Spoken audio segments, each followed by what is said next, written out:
This is the for real sound check. Well, this ain't no play sound check.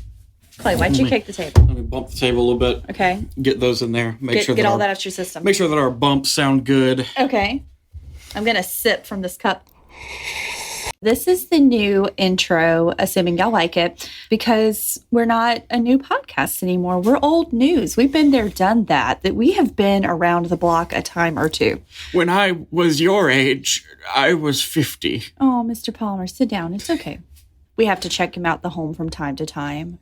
We have to take him out and let him see his family. We're just really kind like that.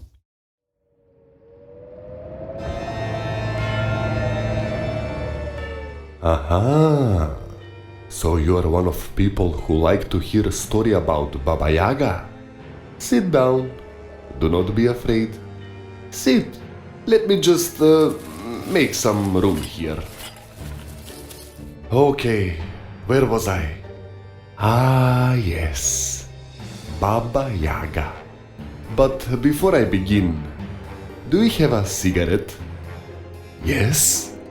Well, I hope you will want to stop smoking after you hear story. I never think about smoking since I met Baba Yaga. Stay away from cigarette. Ish! Ish! One early morning, I go to forest to get firewood. Over there, that dark forest, next to road. Everybody say that during night, you can hear strange laughter coming from forest and nobody dares to go near it. It was always believed that it is home to fairies, devils, and all kinds of creatures. But most stories were about Baba Yaga. But who will believe such childish nonsense today, huh? Damn Baba Yaga and those cursed cigarettes. Anyway, I went inside forest courageously. Okay, maybe not courageously. Night before, me and my friends got drunk in village. So we sang together, we fight together, and after that we all hug. So in the morning I was so hammered, I didn't know where I was going. So me and my donkey stopped to drink water at the well on the end of village. And then we start walking into dark forest, without knowing it. As we go into woods, I start singing songs from last night. Very good songs we made up. And by the time I realized I was lost, I was already in too deep. I was not scared, really. Just hated that I will have to walk back entire way with hangover. So I started collecting firewood, because I promised to my wife not to come back until I have enough. Good thing I had my donkey. It walked behind me entire time in forest. I could hear his steps. At least, I thought I could. When I would kneel down to pick up wood, I could hear fast footsteps behind me. And I say to myself, it is probably donkey getting confused by something, although donkey never gets confused. So I quickly turn around, and donkey was here. So I just get on with it, picking up firewood and donkey walking behind me. And when we finally had enough, I turned around to go back home and donkey was gone. Without a trace. So now I get scared. My wife will kick my ass again because I lose the donkey. How can I possibly explain? I started breathing heavy, and then I started hearing very faint sounds of laughter coming from behind me. I started walking, looking for donkey, but sounds of laughter were getting louder. Then I realized that sounds of laughter were only sounds of a river that was flowing in middle of dark forest. I tell you, I was relieved, especially because next to river was a house. Strange house. Looked like a hen house with legs, but I was sure it was home to good, welcoming people. I could even hear an axe chopping wood. Oh, that damn sound. I can still hear it at night. I drank some water from river. I calmed down and started walking towards house. And then I see her, old woman, with her back turned, chopping wood. Next to her, there was big boiling cauldron. So I spoke to her. "Good day, old woman. How are you? Can you please help me find donkey, and I will help you chop wood?" She did not turn around. She just chopped wood. Then I think to myself, she probably deaf. So I start walking towards her. But without turning around, she said, "Are you hungry? Come taste this lovely stew." And she laughed quietly. Then she swung with axe again, and it made strange squishy noise. Not like chopping wood, but like stepping on a tomato. Only it wasn't tomato. It was donkey. Baba Yaga was butchering my donkey and throwing the pieces into boiling cauldron. Suddenly, she turned toward me, and then I finally saw her rotting face, like face of someone who has been dead for centuries. And then I saw her crippled chicken legs coming toward me, and the awful smell coming from her mouth as she said, "Ooh, are you tasty?" I start walking backwards, and then I trip and fall down. I see that everywhere there are animal and human skulls. An entire house is made from bones and hides. I quickly get up and start to run as fast as I can, and she just stood there and laughed quietly. The laugh followed me through entire forest, sometimes quiet, sometimes so loud as if behind my ear. I don't remember how I got home. I just remember running like an animal. Ever since that night, I have not been the same. Even my wife says so. I don't laugh anymore. And whenever someone laughs, I get scared. I stopped smoking and drinking, but still, it has been 4 years now since I cannot sleep.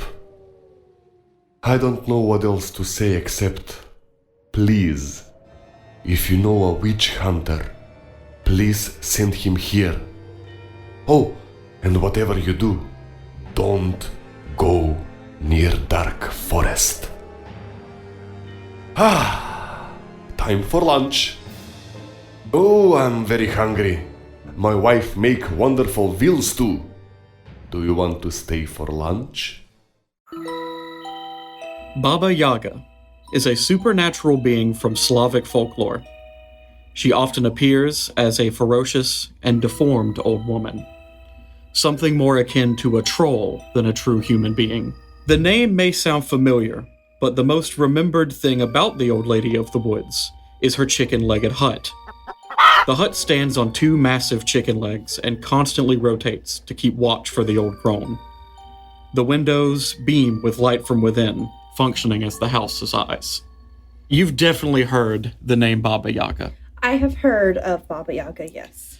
Baba Yaga is not a particularly old folklore. Some of the oldest writing you can find about her is only from 1755, but she has essentially set the precedent for what you think of as a witch. You know, the old lady dressed in rags who rides around on a broom with the huge nose, typically with a wart on it, the jutting chin and the gaunt face, just this ugly, nasty old woman. Dude, I'm right here. She is essentially the reason why we think of that as a witch. She has many other objects that do her bidding. Like I said, a magic broom for flying, as is customary for typical witches. But she also travels around in a flying pestle and mortar. What? Yeah. Baba Yaga gets a little weird. Okay. Flies around in a giant pestle and mortar, which of course, you know, is used for typical witchy type things. I feel like that would be good for lumbar support because you can have that arch. I've seen it where she is just riding around on the pestle, the grinding instrument. But I've also seen it where she's sitting in the mortar using the pestle like an oar to swim through the air. And it's cute. Yeah, I've seen both of those. But you know, a pestle and mortar, for I guess people that don't know, is basically, it was typically a small stone bowl, and a rounded handle of sorts that you could use to grind up herbs and things of the sort inside of that bowl to use for typical witchy things. Yeah, and they're still used in witchy practices today, and some people use them just to crush up pills and stuff. Yeah, I mean, they're really good at what they do. Right. There's kind of a trick to using them, but they do. They grind it up nice and finely, and it was something that people would make for themselves because you could just carve them out of bone. You could whittle them out of wood, but that wasn't preferable since it could absorb the various substances you're grinding up in there. Orville trying to interrupt us. Orville was helping. Orville was interested. You said grind up, and he was like, grind. I'm a cat. So they'd use that to grind up herbs, mushrooms, just kind of like anything for these various concoctions, these pastes that they used to put on. Paste. They would make a paste out of all of these things. Yeah. To make like a topical sort of solution to help with. And stuff, yeah. Yeah. There is a name for that, and I cannot think about it. It's a medical term, though. A poultice? Yeah, I think it's a poultice. They'd mix it with like mud or leaves or something like that, or like slap a leaf on there to work like a bandage.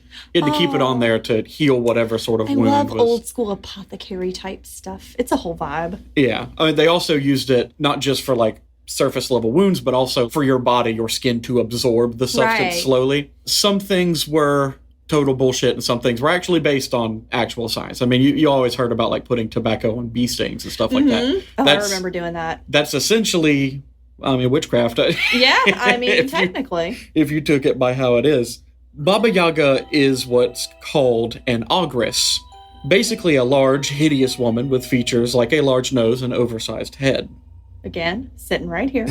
Ogres and ogresses are seen, at least in literary sense, as one of two archetypes.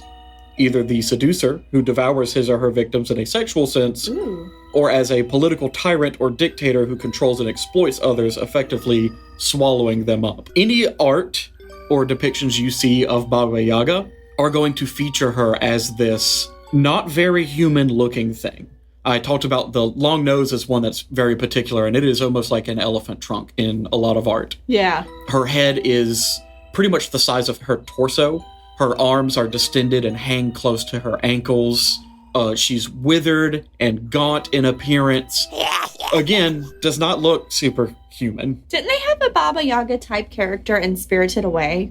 I will get to that. Okay. Baba Yaga is exceptionally popular as far as these kind of things go. Fun fact, I thought she was the one with the chicken legs. I didn't realize it was the house that has the chicken legs. No, it's her hut. Yeah. It's her hut, which can just up and move whenever it needs to. Baba Yaga's moving castle. It's way less magical than Howl's moving castle. Right, but it does have super, super tight chicken legs. Now, Baba Yaga certainly fits, this narrative, as she has been known to disguise herself to lure in young men, and she absolutely eats people. Let's not put that pat. She likes to eat people. Okay. In particular, naughty children. So much so, she is known to decorate her fence posts with the human skulls of those she has devoured. It's even said that Baba Yaga accompanies death on his travels so that she may consume newly released souls. He's like, hey, you want to ride with me to go do this mundane task? And she's like, yes. Or she's so powerful and terrible that even death will not say no to her. Ooh, I like that. Baba Yaga is one with whom you do not fuck. No. Now, all of this sounds bad. Yeah, it does. But if you look at all Baba Yaga stories, she's not always depicted as a villain. Mm-hmm. Sometimes she's depicted as a donor. In literature, a donor is one who helps the hero of the story, but usually only after first passing a test or completing a favor for the donor. The donor may require the hero to succeed a seemingly impossible task to prove worthy of the donor's help, or may require something the donor cannot retrieve themselves. This often portrays the donors as tricksters that fool the heroes into an early death. So other sort of donors, I don't know, you want to think about like Disney's Hercules, how Phil helps Hercules, but it's only sort of like after he proves himself in a sense. That age-old trope. He jumps up and just says no and then gets struck by lightning. And he's like, okay, Zeus, I'll do it. You'll see things where maybe somebody will steal some sort of magical item from the donor. And, in order to get it back, they have to help the hero. Things like that. Yeah. So they're not particularly good guys or bad guys. They're simply someone in the story that lends help to the hero. Right. Through their own will or otherwise. Right. That makes sense. I never thought of that. Baba Yaga acts as a donor in the tale The Death of Koshki the Deathless, Maria Morevna. Morevna. Morevna? I think so. Okay. It's hard to say. It's difficult for me. We're in the deep south. We can't help it. I'm doing my best. It's a Russian fairy tale about a character named Koshki. He's an immortal and evil man who tricks the protagonist into setting him free. His next act is to kidnap the man's wife and eventually kill the protagonist. Oh. I mean, that seems like a normal progression of things. Yeah, so when I say, like, he's an evil man who tricks the protagonist, I mean quite literally... He's like, thanks, you piece of shit. Thanks, you piece of shit. I won't get too far into the story, but our protagonist, Ivan, is brought back to life by some bird wizard, and in order to compete with the evil wizard Koshki, he must find Baba Yaga and convince her to give him a magical horse. He completes her trial and gets the horse and then murks Koshki. Nice. I want to know more about the magical horse. So, Koshki's horse, like so many other mythological horses, seems like its only real power is that it's supernaturally fast. So it's I think horses are magic. I love horses. It's just a fast horse. Although there is one thing, it keeps mentioning that Koshki's horse will inform Koshki that Koshki is able to carry out several other tasks before pursuing and catching up to Ivan. So like side quests? Yeah. So he's like, hey. He's like, look, I mean, I know that guy, he's getting further away from us, but we can catch him. If you want to swing by the dollar store and pick up like some milk and stuff, we can do that first. I'm fast enough to catch up to him. Okay, so I'm always in favor of a dollar store trip. You know this. So those are the horse's powers, is that he can do math really well as far as like time management goes. Like, yeah, we can do these things before he gets too far away from me, and he can move very fast. Okay. So, I like this horse. Koshki is interesting in his own right, and we may do an episode on him. Yay. Because he's definitely a lich. Okay. So I know what a lich is. You know what a lich is. Yeah, typical sort of like D&D terms. A lich is a super powerful undead wizard of sorts. So, Vecna. Right, yeah. No, Vecna is literally a lich. Yeah, if you look at the actual lore in D&D where Vecna, because I assume you're referencing Stranger Things and not actual D&D. I'm running up that road. Yeah, so powerful undead wizard who is basically unable to be killed because they usually take their soul and put it in an inanimate object. Also, like Voldemort. So yeah, like Voldemort. So like the Horcruxes. Right. See, but for liches, they're called phylacteries. But, J.K. Rowling she wanted to make it her own and not have to do copyright or something. I don't know, something stupid. I don't know. So Koshki, definitely a lich. He's known as Koshki the Deathless, and that's for a good reason. Because he's a lich. Because he hides his soul in these objects, like I said before, but he's actually a bit smart about it. Mm-hmm. In typical like D&D fashion, a lich will hide it in like a powerful sword or something, right. Something that attracts a lot of attention. Koshki is clever. Mm-hmm. He's a clever man, and he hides it inside of several nested eggs or nested objects. So, for instance, put his soul inside of a worm and hide that worm inside of a fish, which in turn is hidden inside of a cat. That's hidden in a dog. That's inside a chest. That's at the bottom of the sea. So, I was waiting for it. Yes. So a dog ate the cat? Yeah, a dog ate the cat, and the cat ate the fish, and the fish ate the worm. And then they put the dog in a chest, and then put that at the bottom of the sea. That's disgusting. Shame on him. Well, Koshki is an asshole. I'm pretty sure I talked about that too. Well, I take back all the good things I said about him. So yeah, we'll probably talk about Koshki at some time in the future. I don't want to talk about Koshki. He's in quite a few stories himself. He's actually probably as popular as Baba Yaga in Slavic folklore. Some consider him like the sort of father, whereas Baba Yaga is the mother. Oh, that is so dark. Yeah, well, it's a very dark sort of family construction because like they're both pretty fucking terrible. They're not good people. This is like Shameless, but Slavic. Yeah, both parents are not very good. They're both garbage, doo-doo people. Baba Yaga will help you sometimes. Koshki, though, will never help you. No. He's an asshole. Yeah, no. Koshki's not my friend. So let's talk about Baba Yaga's name. Okay. Because you've certainly heard of a couple of words that sound very similar, like babushka. Oh. Yeah. I call her dog babushka. I didn't know that was a grandma. Well, so Baba Yaga's name is derived from many East Slavic religions. Mm-hmm.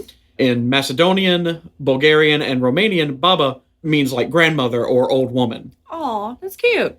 But in Russian and Polish context, baba is actually a pejorative term that also means old woman, but particularly one that is dirty and foolish. Oh. It's like, you stupid old lady. Yeah, so it's like a slur or an insult. So not like a fun dirty lady, just right? Like a nasty lady. So everybody from the from the first couple of like countries I mentioned, it's a term of endearment, Yeah. But yeah, on the other side, it's calling like a stupid old lady. Oh, that's so mean. The Yaga part of her name, though, is much more challenging to find an origin for. Scholars can't really come to a consensus, but many suggestions include descriptors like witch, wicked wood nymph, and the phrase to abuse continually. She's got some weird nomenclature when it comes to that. There's actually quite a large list, because there's a lot of countries in that area that all have some form of Baba Yaga. Depending on which culture is telling you the story of Baba Yaga, her name will often take on different bynames. So she gets like a sort of last name to Baba Yaga. So for instance, one being Baba Yaga Kastanya Noga, which means like bony leg. I'm definitely saying that wrong. There's no way I'm pronouncing it correctly. Probably so. Another name being Baba Yaga Jelezhimi Zubami, which means with iron teeth. Ooh, she's like a bear trap. Why the that at the end? What? Why not? Because I've had 3 cups of tea, that's why. Oh, okay. So I understand the bony leg. I'm not sure about the iron teeth. I couldn't really like find anything on about that either. No, I've seen that. And it must have been a cartoon, but it's like an old creepy lady, but she has iron sharp teeth. But I don't remember. That's probably a reference to Baba Yaga then. Probably is. So the first clear reference to Baba Yaga occurs in 1755. Mikhail V. Lomonosov's Russian Grammar. In the book, Baba Yaga is mentioned twice, among other figures, largely from Slavic tradition. The second of the two mentions occurs within a list of Slavic gods, and being next to their equivalent in Roman mythology. So, like, comparing the two. Uh-huh. Baba Yaga, however, appears in a third section without an equivalence, highlighting her perceived uniqueness even in this first known attestation. Baba Yaga is often described from a horrified perspective, usually focusing on her seemingly deformed body, extremely long nose, or disproportionate limbs. Okay, sorry, I've already forgotten. Her limbs are extra long, right? Like she has long, like dragging arms. Right, long dragging arms, bony legs, a huge, elongated, usually described as grotesque nose, and like other things. Like she's got Pickle Rick for her nose. She looks only sort of vaguely human in a lot of descriptions. All right. I'm vibing with Baba Yaga. Baba Yaga may also sense and mention the Ruski Duch, the Russian scent of those that visit her. Like she smells you before you enter her hut. Love it. Like she sniffs the air and says, "Oh, is that a Russian child who has wandered into my hut?" If it was us, she'd be like, Chili? What? Chili, though? So Baba Yaga is more than just popular in Slavic folklore. Just from what I've seen, I've found her in 9 separate stories and books, and I'm sure she's in more. Oh, definitely. She also appears in quite a few things outside of folklore. So spoilers ahead for a lot of things, honestly. I guess particularly The Witcher is one I should throw out. I think that's the only thing that really people would be watching now that might be spoiled. The Hut! Shh. I'm sorry. She's a character that naturally eats children in the Hellboy comics and in the 2019 movie. Oh, excellent. In Hayao Miyazaki's Spirited Away, Yubaba is definitely meant to be based on Baba Yaga. I knew it. Big-headed old broad. Yeah. Howl's Moving Castle is absolutely based on Baba Yaga's Walking Hut. More on the nose, Dragon Ball, the series, has a fortune teller straight up named Baba Yaga. Although she doesn't eat any children, naughty or otherwise. Okay. And it basically helps the main group. And just kind of disappeared one day. No explanation. She just stopped appearing in the series. The actress quit. John Wick is referred to as the Baba Yaga by the Russian mafia, which is funny knowing the direct translation. It's supposed to be more of like a boogeyman thing, but it means smelly old woman. So it's kind of funny. They're like pissing their pants scared, like it's Baba Yaga, but they're basically like, it's a smelly old woman. That's me at the front desk whenever some little old lady tries to give me boob money. I'm like, it's Baba Yaga. So, like I said, The Witcher has some Baba Yaga references. Yes, it do. In the Netflix series, The Old Woman of the Woods seems a clear reference to Baba Yaga, especially the chant that allows one to enter her hut. In Tales of Baba Yaga, a similar chant is used to stop the hut from spinning. Hut, hut, turn your back to the woods and your front to me. And there's a few other variations of that. Right. Ooh, let's go watch it. Let's go rewatch The Witcher. Her chicken hut is also connected to 3 horse riders. This may also sound familiar, but one is dressed in white, one in red, and one in black. Nice. Just like the 3 totems in The Witcher. So Baba Yaga shows up on many lubki, singular being lubok. They are wood blocks with pictures on them, sometimes containing words. They usually are depicting like a single scene used to tell a story. So think like a one-panel cartoon. They're often summed up or, showing an important event in an otherwise well-known story. So it's like the Catholic Church, how they'll have like the different stages of the Stations of the Cross. Right, yeah. Okay. You can see one of those and know what they're talking about. Sure. These Labuki are the same way. Okay. Jezi Baba.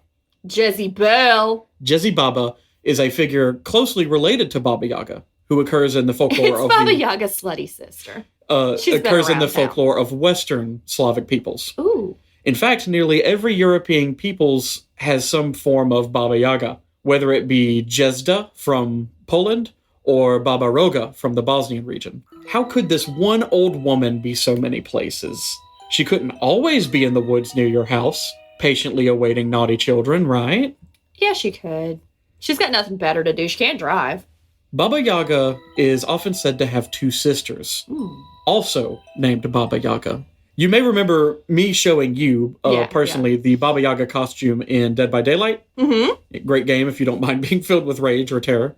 And how the mask she was wearing had 2 faces. Mm-hmm. I realized after showing you that without this knowledge, it would mean nothing to you. It meant nothing to me. I was just like creepy. But Baba Yaga seems to be more of a title than a name. Ooh. One that simply refers to an old... Right. One that refers to an old or powerful witch. So maybe Baba Yaga herself isn't waiting patiently just inside the woods for a lost child to wander near, but another might. She might not be as willing to help or let you go. She may be particularly hungry.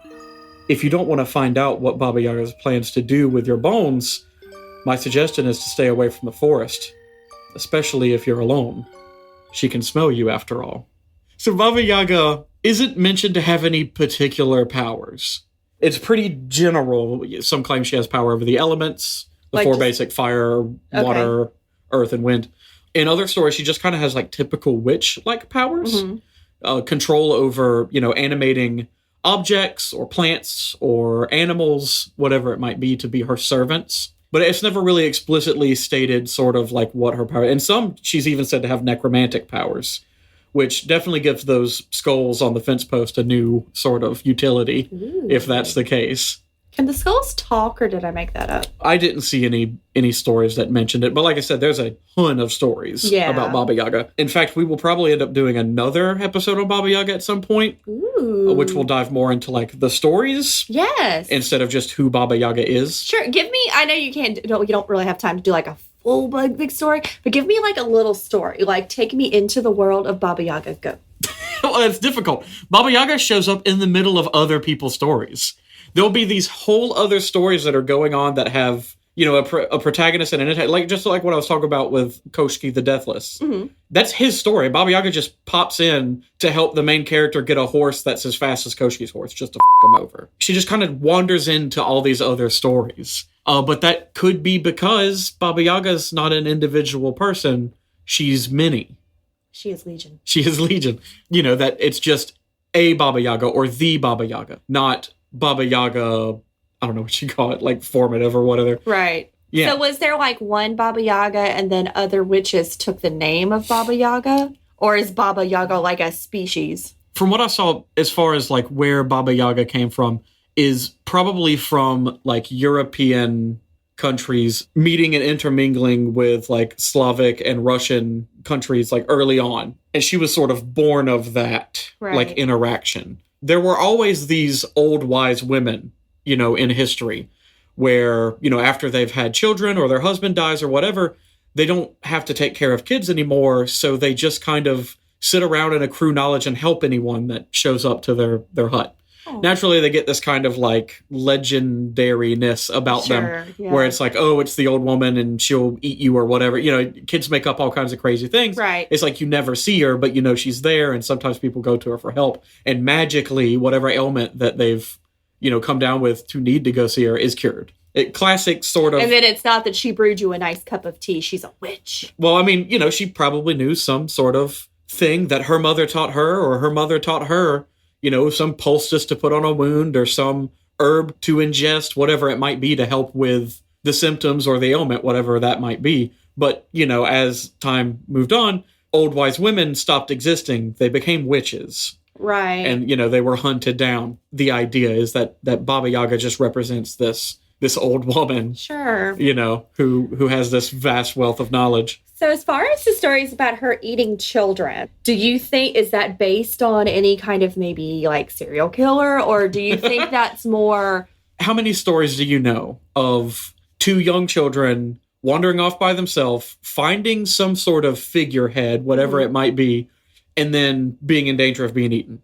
I know exactly one story like that. You talking about Hansel and Gretel? Yes. Right, well, in that, they're getting fattened up and about to be eaten by a witch. Do you think it was just a way of, like, people telling their children not to run off into the woods? It's dangerous if you run into the woods, you'll get eaten? Very similar to, like, what we talked about with the Kelpie. Right, don't go by the water. People used these stories to help teach lessons in a meaningful way. Because you tell your kid to stay out of the woods for many good reasons. Sure. They could get lost, they could step on a snake, boar comes through and just gores them. Like, anything can kill a child. It's not that hard. It's not that hard. Anyone could do it. Anyone can do it. You're not special, Albert Fish.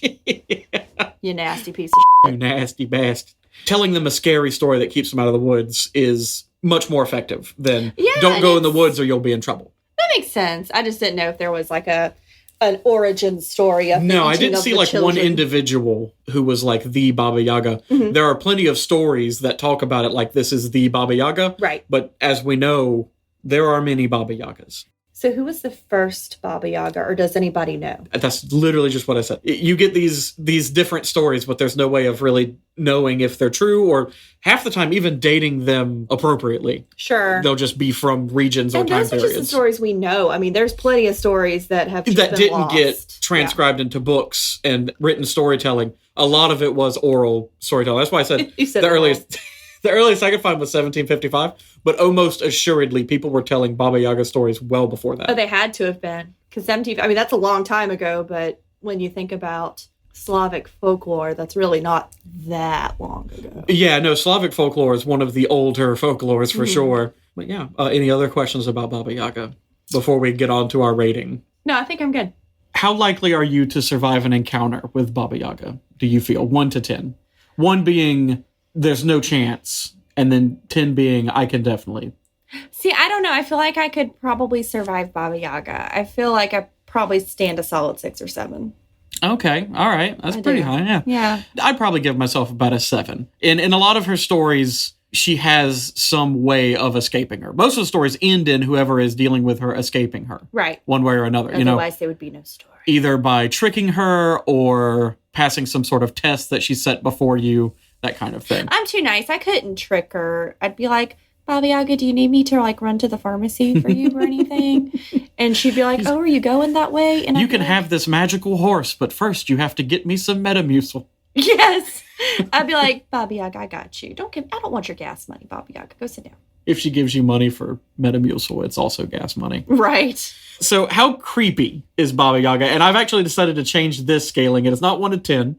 It is on a 5-part scale. Okay. Them being listed as not spooky, spoopy, 2 spooky for me, or 3 spooky 5 me, being the maximum spook factor. Okay, so Baba Yaga looking at her, not like the actual Baba Yaga as a big-headed, long-limbed, pickle Rick nose.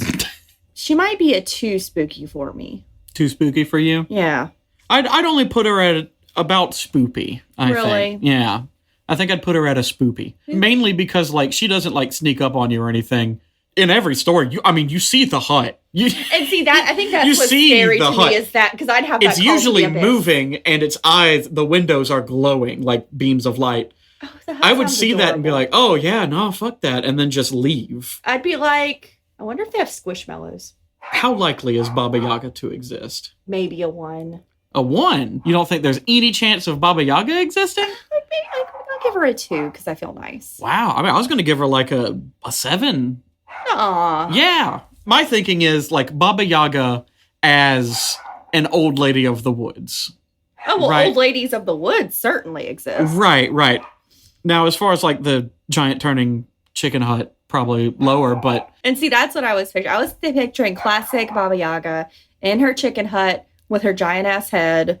I hate to interrupt our rating, but like there is a reason behind the chicken hut design. Really? There were these old cabins that used to be built off the ground on 4 sort of like poles, tree trunks usually, with the only way to enter the cabin being through a trapdoor in the bottom of it, some like 10, 15 feet off the ground. It was a way to keep animals and stuff out of your huts. It was a way that people back in a long time ago used to design, their houses for that kind of frontier living. Especially if it was an area that like flooded or something like that, there was always that like use. when we go to the coast on the beach. But it made it difficult for, like, say, people to break into your house, They had to come through this one entrance. A lot of times they didn't even have windows or anything. We they were need just a lift kit for our house. These blocks. Right. Something similar was also used in Japan, some of Japan's islands. Ooh. They had something similar. It wasn't quite so high up off the ground, but it was similar in that design. I thought it was just to make it mobile. It wasn't really mobile, but the chicken hut, obviously was. I do very much enjoy the chicken hut. I don't enjoy this dog that's barking. Yeah, I know. I gave it the eye and it can't even see me. I know, yeah. I've been like glaring at this dog that's in another room for like the past 30 minutes. So the final rating. Okay. How likely is Baba Yaga to be an alien? 1 through 10, with 10 being the most likely, as if Ancient Aliens was telling you the story about Baba Yaga. Baba Yaga's just weird enough. I'd have to give her like an 8. Like that bitch an alien. I actually kind of expect you to give her a lower. I would also give her about a 7 or 8. Just because if I didn't, the community of alien fans would come after me for sure. I mean, the whole elongated limbs and like looking human, but barely not, human. Right. Yeah. Like you're trying to look human. Having powers we couldn't explain. Yeah. Especially when you bring into the flying mortar and pestle. Mm-hmm. They'd be like, oh, that's definitely a UFO. You know what I mean? Yeah. But it is weird enough. Yeah, it is weird enough that it'd be like, I can only describe that as a pestle and mortar, Well, if you don't have anything to compare it to. Right. So yeah, I'd actually give her, unlike the Megalodon, last time, a much higher score. Right. Yeah, no, I don't. Because I could see the argument for it, even if I don't agree with it. I'd be like, okay, fair. No, I think if there's the Baba Yaga, then she's probably an alien. Well, there you go. That's the Baba Yaga. Was it everything you hoped for and more? Let us know in the comments. So it is spooky season. It is spooky season. Officially. And we've got some stuff planned for you. We do have some things. We actually got a few things lined up. We do. Once we sort of get through this hiatus. Yes. We're getting there. Yeah, we're getting there. We're definitely going to do something for the month of October. Yes. It's my birth month, and it's also Halloween. So it's Clay's birth month. Yeah, I was born a week before Halloween. So lame. Exactly 7 days before Halloween. Dumb. We have picked some spooky topics so far. We've saved the spookiest, I think. Yeah. I have definitely saved the spookiest. So we'd like to thank Vasko, our editor. Oh, he's amazing. Vasko, we love you. The opening story was written and performed by Vasko. So thanks to him for that. Yes. If I wasn't motivated to do Baba Yaga before, I definitely was after hearing that. Oh, Vasko. Why do you sound exactly like I thought you would? Okay. So Vasko, this is how I picture you looking. You're beautiful. Like you've got long black hair and it's really, really, really shiny. And you're gorgeous. You're gorgeous, Vasko. All right, guys. So we hope you enjoyed that, and we'll be back to you shortly. Bye.